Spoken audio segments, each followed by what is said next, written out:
Welcome. There are 3 major Jewish holidays coming up. Is it important for Christians to understand their significance? Well, Rabbi Leon thinks so, and so he's here to tell us why. Welcome. Thank you. It's my pleasure to be here today. Yeah, it's good to have you back. First of all, we're all kind of thinking about September 11th, and that's a particularly painful time of remembrance. Is it painful, especially for Jewish people as well, just considering the persecution that they've undergone over the years, or more like the average person, where it doesn't have a special significance? I think September 11th is something that all of us, whatever our faith, can react to as religious people, especially because the motivation that we hear of some of those who did the destruction was their perverted, I think, belief in what God wants them to do. So I think all of us can react to that, because what God wants us to do is good, not evil, not destruction. Right, yeah. Well, it certainly is. There's a lot of tension right now, especially heightened tensions between the Middle East Muslim community world and Israel, and so that certainly has increased, I think, the level of tension for everybody from the standpoint of what's going on here, what will happen again, that sort of thing. Holidays and days of remembrance are very significant and important to Jewish people. And so why is that? Our holidays contain a lot of the moral teachings of Judaism, the traditions, the values, the history, even the tastes, the special foods, the special fragrances. All of those things are not just a celebration of a holiday, but it's a celebration of the history and the continuity of the Jewish people. So each holiday, and there are numerous, has a particular significance in terms of the faith, and there are lots of different ways that that's symbolized, right? Absolutely. Yeah, right. Now, the holiday that's coming up in a few weeks or so is Rosh Hashanah. Can you tell us what that holiday is and why it's celebrated? Sure. Rosh Hashanah, which will begin on Sunday evening, September the 16th, is a holiday that commemorates the creation of the world. It's interesting that this holiday, which is so important on the Jewish calendar, marks that 5,773 years ago, God had a relationship with mankind, not just the Jewish people. Adam and Eve, the first human beings, were not Jewish. It wasn't until 20 generations later that we have Abraham, the first Jew, coming into the world. So for us, it is a connection to the entire world. We thank God for creating this world, for me as a Jew, for you as a Christian, for a person who is a Muslim, for all faith groups. What does Rosh Hashanah mean? Rosh Hashanah literally means the head of the year. Rosh means head, and Shana means year. It is the beginning of the year, but more than that, you know, when you think of, let's say, the secular New Year, December 31st, what do people do? They party, they do all of the things they shouldn't be doing. Right. Rosh Hashanah is all about thinking. That's why it's called Rosh, to think about the way that we've lived our lives during this year. It has 3 names in our Jewish tradition. It's called the Day of Remembrance, that we're supposed to remember how we have acted during the year, and we ask God to remember, to put us in the book of life. It is also called the Day of the Sounding of the Shofar, which I have brought here, and we'll hear the shofar in a moment. And it is also called the Day of Judgment. We are supposed to judge ourselves, and we ask God to judge us as well. Okay. So, and how is it celebrated? Well, there are many traditions. All of our Jewish holidays begin in the evening with the lighting of candles to welcome in the holiday we have a prayer over a cup of wine, a symbol of sanctity and joy, which we do on most of our festivals. And then we have a special bread called challah. But on Rosh Hashanah, it's different from the one we use for the Sabbath. On the Sabbath, it's a twisted challah, and we put a little salt on it. On Rosh Hashanah, it is a round challah representing a crown, that God is the ruler of the universe. We take a piece of that challah and we dip it in honey, and we wish everyone a sweet year. Oh. Can you demonstrate the sounding of the shofar for us? Yes. Let me just quickly say that there are basically 3 blasts of the shofar. The first one I'm going to do is called Tekiah, and that is an alarm. That's to awaken us to the coming of the holiday. The second are 3 broken blasts that we call shavarim. That means broken. And that's to remind us that there are times that we need compassion, that things are broken for us, and we want to fix them. We want God to help us.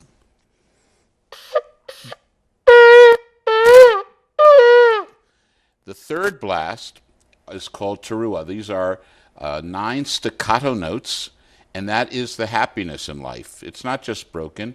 When we are all together, when we're celebrating like you and I are right now, it's a time for joy. And then the last one is another tekiah, but we call it a tekiah gedola, which means a great awakening.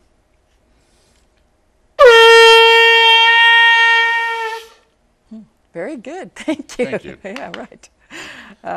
How long does it take one to learn to play that? A long time. Some people pick it up naturally, and I have some little kids in our religious school who can do it right away, and then I have some people. There is a skill to it. It's not exactly a musical instrument, but there is a technique that one has to study a little bit to learn it. And that's a ram's horn? Yeah. Is that right? Okay, okay. And the next holiday is Yom Kippur. Is that correct? Correct. Okay. And again, when does that come? Why is it celebrated? Yom Kippur comes exactly 10 days after Rosh Hashanah. The 10 days from Rosh Hashanah to Yom Kippur are called the High Holy Days because they're so important. They're also called Yamim Noraim in Hebrew, which means the days of awe. And they're also called Aseret Yemei Teshuvah, which means the 10 days of repentance. We begin the introspection on Rosh Hashanah. On Yom Kippur, that is the Day of Atonement. That is when we come to synagogue and we ask God to forgive us for the sins that we have committed during the year. But at the same time, prior to Yom Kippur, we are supposed to go to our neighbors, our friends, our family, even people that we don't like terribly much, who and ask them to forgive us for sins that we have committed personally against them. And there is a metaphor that on Rosh Hashanah, God takes out the book of life, and on Yom Kippur, God seals or closes the book of life. So on Rosh Hashanah, we say to our neighbors, L'shana tova tikatevu, may you be inscribed in the book of life for a good year. And on Yom Kippur, we add the word v'techatemu, and may you be sealed in the book of life. And so it's primarily about forgiveness and repentance? Is that The Yom it? Kippur, Yeah, yes, right. that is what it's primarily about. And how is it celebrated? Yom Kippur, again in the evening, we light candles, and then we go to the synagogue, which we do, by the way, on Rosh Hashanah as well. But there's no meal on Yom Kippur. It is a 24-hour fast. And we're not fasting because we're mourning. We're fasting so that we can concentrate not on what we're going to have for breakfast, not what we're going to have for lunch, but on our relationship to God and our relationship to each other and to the world. And if we just focus on that for 24 hours, and if we think about the ways that we can improve ourselves and improve the world, then maybe we will be able to accomplish that. At the end of Yom Kippur, when it concludes with a loud blast of the shofar, we have a ceremony called Havdalah, which means a distinction between the holy and the weekday, because we're going back to the regular day.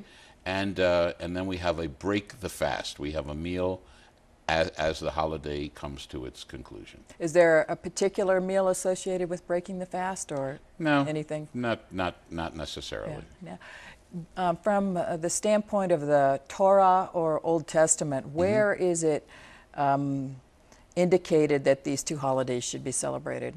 That is an excellent question, because Yom Kippur is mentioned specifically in several places, in Exodus and in Numbers, and it basically says on the 10th day of the 7th month, it is called Yom HaKippurim. It is a day of atonement for you. Rosh Hashanah, interestingly, is not mentioned by name. It says on the first day of the 7th month, you are to sound the shofar. It wasn't until the rabbis of the Talmud, which is a commentary on the laws of the Torah, decided to create a day specifically to welcome the new year that Rosh Hashanah was created. So it's not mentioned in the Torah. It is mentioned in the Talmud, and it was really created by the rabbis. Okay. And then the next holiday is Sukkot. Right, Which Sukkot. I think Sukkot. Okay. A lot of people I don't think are familiar with that. Okay, it's a very interesting transition from Yom Kippur to Sukkot. Sukkot commemorates the time that the Jewish people left Egypt on their way back to Israel after Passover, after they were freed from Egyptian bondage. And they had to live in dwellings. They were a nomadic people until they got back to Israel. So what are they going to live in? Well, what do nomads live in? Tents, temporary homes of some kind. A sukkah is very hard to translate into English. Some people say a hut, some people say a booth. It doesn't really cover it. The sukkah is a temporary dwelling. 3 sides stand and 1 side is open. The top of the sukkah is decorated with branches and fruit, but not completely. You have to be able to see the stars and the moon at night and the sun during the day in the sukkah, so that you realize that it's not the sukkah that's protecting you. After all, the door is open, the roof is exposed. It's God that's protecting you. God spreads his sukkah of peace over us, over Israel, and over the world. And that's what we do on Sukkot. We celebrate the joy of the holiday. And in fact, you are commanded in the Torah to rejoice on that holiday. It's as if God is saying, after I really laid this heavy thing on you to atone, I want you to be happy. I want you to spend some time in rejoicing, celebrate with your family, your friends, etc. Now, do Jewish people actually build a Sukkot, or? Many Jewish people build a sukkah in their backyards. Oh, okay. And for those that don't, there is a large one at the synagogue. The commandment is that during the holiday, everyone is supposed to dwell or to sit in the sukkah, which means to at least have 1 meal in the sukkah. Some people actually sleep at night in the sukkot, that's the plural of sukkah, and some people have all their meals in the sukkah. Now, does your congregation do that also? Yes, we have a big sukkah. We have, actually there's an evening where children from our El Paso Jewish Academy have a sleepover. Oh, okay. In fact, yeah, it's a fun time, and we have a study session with the rabbi every year called Ladies' Night with the Rabbi, which if you would like to come, we will come. Oh, yeah. My topic for this year are there Sukkot in cyberspace? Okay, well, that's an interesting idea. Okay, We'll have to check that one out. What's the date on that? Ladies' Night with the Rabbi. October the 4th. Sometime in October. Okay. Yeah. Well, I might show up. You Okay, never know. Good. So, how can Christians relate to or gain some edification from this particular holiday? Look, I believe that all of us are brothers and sisters, whatever our particular faith. Especially when you think about Rosh Hashanah being the creation of all of humanity, right? And so all of us, whatever our faith, can celebrate the creation of the world, and we do, actually, we really do. And specifically Christianity, when we consider that Jesus comes from a Jewish background, was raised in a Jewish home, celebrated these holidays.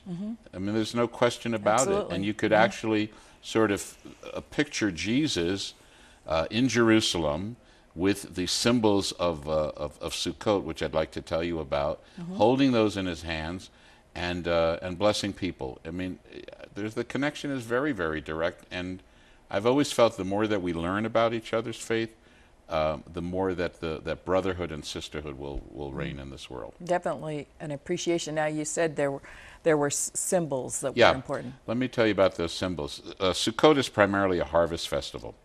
So there are two symbols which in the Torah they're called the four species. They're two symbols, but two of them are connected to one. So you have a round object that looks like a lemon, but in English it's called a citron. It's a citrus fruit. In Hebrew we call it an etrog. It has a very hard skin, a little top to it, and it has a taste to it. The other symbols are a palm, which we call the lulav, a palm branch, and then we have the myrtle tree, which is hadassah, and we have also the willow, which is called aravot. And we put those four symbols together and we wave them in north, south, east, and west, up and down, to show that God is everywhere. And each of these symbols represents the type of people in a community. The citron has a taste and a fragrance. It represents the person who has a taste for his traditions and does them. The palm has a taste but no fragrance. That's a person who likes to do these things. He has a taste of it. When you ask him why, doesn't know why.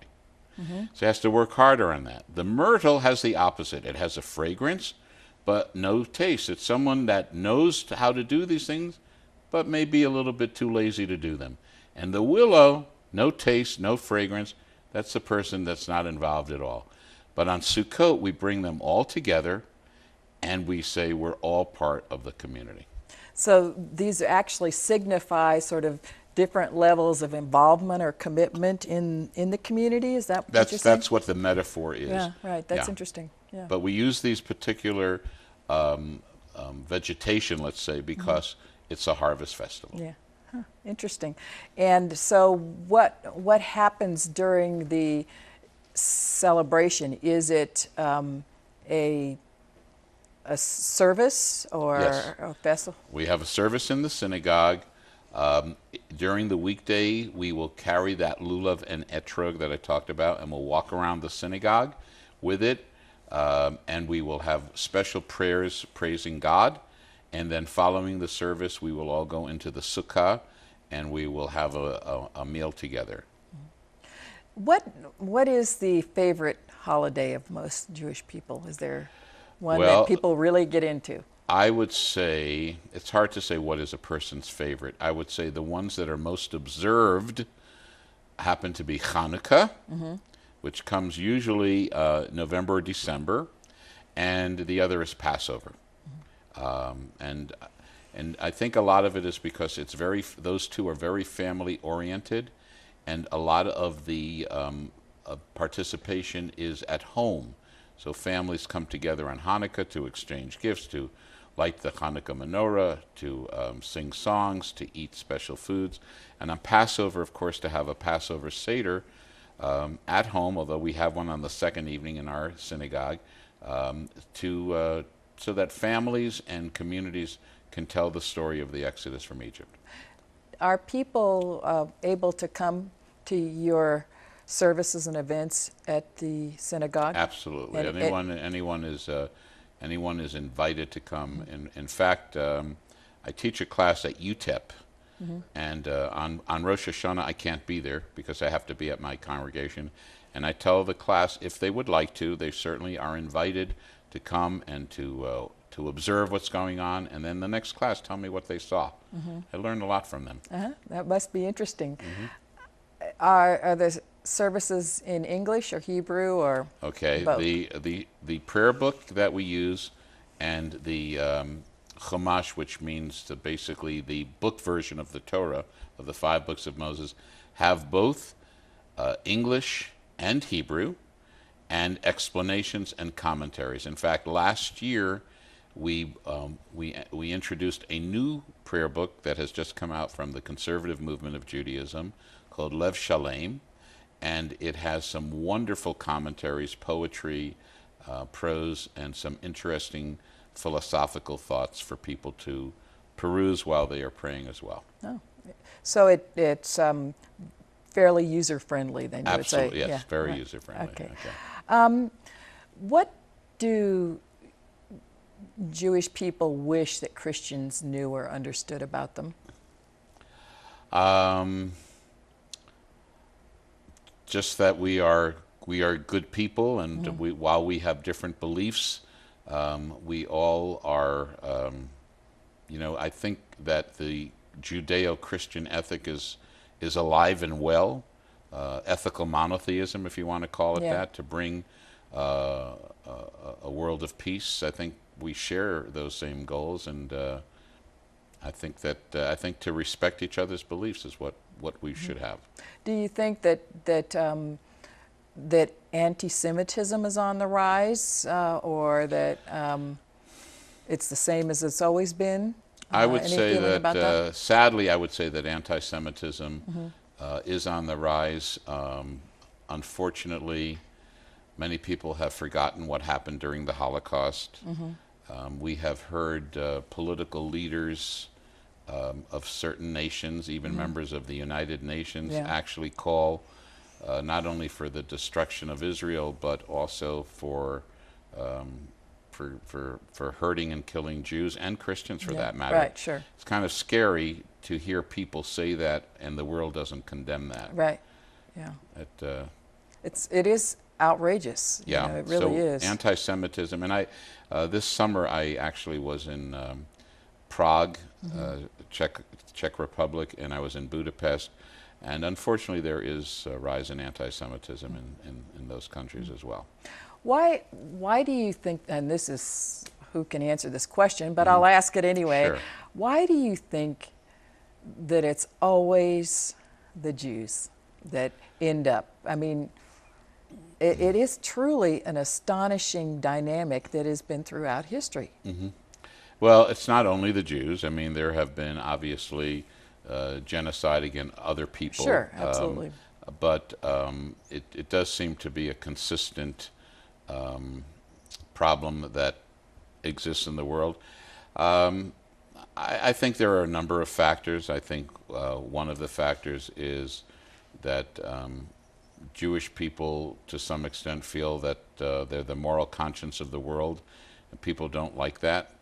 I think to some extent, because Jews have been very successful in a number of avenues of life. Extraordinarily successful. People perhaps might be jealous of that.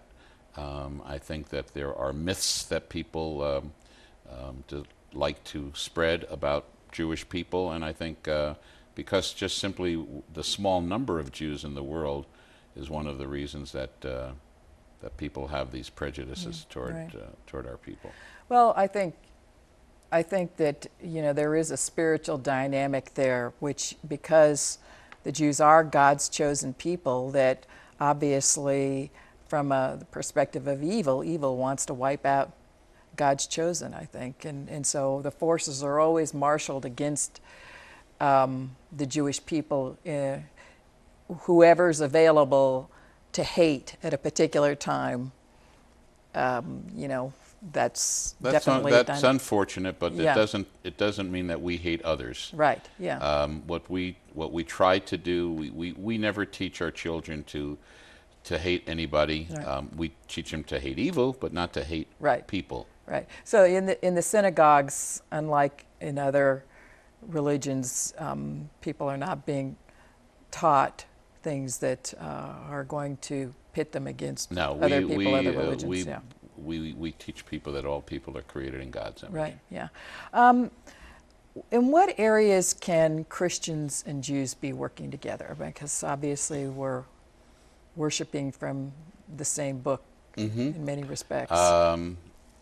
I think that we can work together in every area. I mean, We have certain traditional differences, certain theological differences, certain ritualistic differences, but those forces that unite us outweigh the differences. So, and we do work together. Yeah, we sure. we have interfaith services. We work together on charitable projects.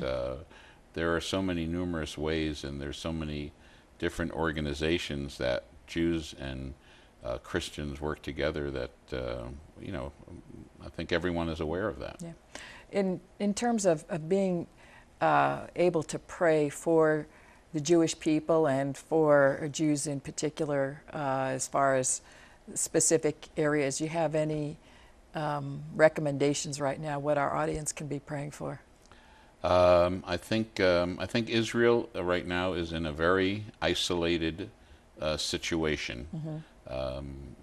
Threats have been made against her. We all know the danger of the Iran nuclear threat, and I don't know what's going to happen with that. I sometimes I might say God only knows, but I have a feeling that people like Netanyahu might also know what might happen. And if, God forbid, something should happen where Israel feels it has to defend itself from destruction, I hope that we will be united behind her, because Israel does not want war with anyone. Israel wants to live in peace, and I think most Christians see that as well. Right. Yeah. So, praying for peace in Israel, for this situation with Iran, which is certainly being provoked and getting worse every day, and the wisdom on the part of our leaders to stand behind Israel, because I think that's that's potentially in question right now as to what extent the United States will support Israel. Exactly. And that's not a good place to be. So, are you wondering if perhaps there's a way for God to work in this circumstance in terms of this situation with Iran? I think God always works in these circumstances. That's why we're still here. Yeah, right. When you mentioned anti-Semitism, the Jewish people is still here. Yeah. There have been attempts of genocide by many people, and I truly believe that God protects us. I believe that God, not just the Jewish people, but God protects those people whose goal is to bring goodness to the world. And those people whose goal it is to bring evil to the world ultimately are defeated. Right. And thank God for that. Yeah. And so there is hope. Of course. Absolutely. Oh, absolutely. Yeah, right. Well, thank you very much for being with us. We really appreciate it. You've been most informative. My pleasure, always, and I look forward to our next meeting. Great. Thank you, Rabbi. Are you motivated to find out more about these holidays and perhaps join in the celebration with the Rabbi's congregation or someone else? I have a deeper appreciation of the roots of my faith as a result of learning more about Judaism, and I hope that you do as well. So please let us know what you think on Facebook. Thank you so much for watching.